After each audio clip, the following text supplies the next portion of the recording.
Good afternoon. It's the first weekend of May and it's been a while since I've given an update, so let's go for it. Here we are just in northern Sydney in the suburb of Thornlea, in a sports centre called Brick-It. You've seen other sides of this before. It's a sort of a suburban area of northern Sydney, a little bit of the light industrial where we are standing now. It's called the Brick Pit because it used to be a brick pit many years ago, and then they basically filled it up with rubbish, put a layer of concrete and built a sports stadium on top. So what's the COVID situation in New South Wales and Australia like at the moment? It's not too bad. So the current number of COVID cases in Australia is 29,819. According to Worldometer, there was only 7 new cases today, all of which have been ones that have come in from overseas, so there's no community spread. The number of deaths currently sits at 910. On the vaccination front, of course, there's been many problems.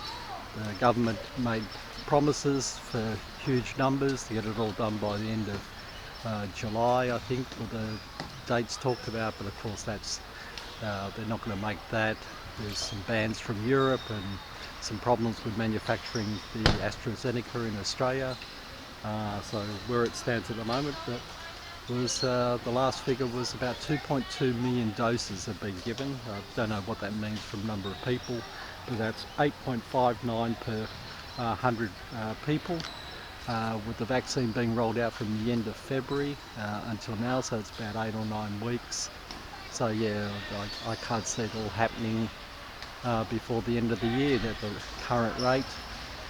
Certainly most of the elderly are being asked to come forward. They've opened a big centre here in Sydney, it's Homebush. So for those that can get there, especially if you're in the higher age brackets, then I think you can get in quickly. My mother-in-law is getting one at her local GP, so if you're in the high-risk age category, I believe you can probably get it quite readily. Yeah, as the case of general rollout, I'm not too sure about that. The travel bubble with New Zealand opened up a few weeks ago, so when I mean travel bubble, previously you could travel between the two countries, although you had quarantine. What that means now is the 2 weeks quarantine has been foregone, so it's just treated as in one place. The only exemption with that is that if there was a lockdown, you're up to your own responsibilities in regards to getting back, etc. So if there was an outbreak and you were stuck in one of the other countries, then you would yourself have to pay for any quarantine situation. So that's the sort of risk you take. Generally it's looking okay. There were talks of people trying to sort of skip things by going from one country to the other and then heading off to other parts of the world. I'm not quite sure about that, but that was people reported in the press and the general media. But otherwise, there's not a lot to see. I was hoping another train would come past, just to spice things up.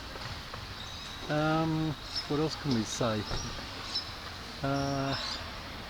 Nothing else, just enjoy the view as it's a Sunday afternoon. It's heading into winter. Your winter will start in 3 or 4 weeks. It's been a mild, probably about 16 degrees today, and the weather's been really nice, and for all Australians we hope to get through this winter, and someday we'll be on top of this virus. Unfortunately, the news is not great around the world still. Places like India are still suffering huge numbers now, and there's been reduced flights through India. Previously there were flights. I believe it's now been greatly reduced. I don't know what the number is and what the conditions that allow you in, but yeah, it's probably not good at this stage, and I don't believe their vaccination program is really speeding up in any great way, so it's going to be a bit of a struggle there. But otherwise, thanks very much for listening. I don't know how many people will ever see this video, but it's a nice record for whatever happened in beginning of May 2021. Yes, thanks a lot. Bye.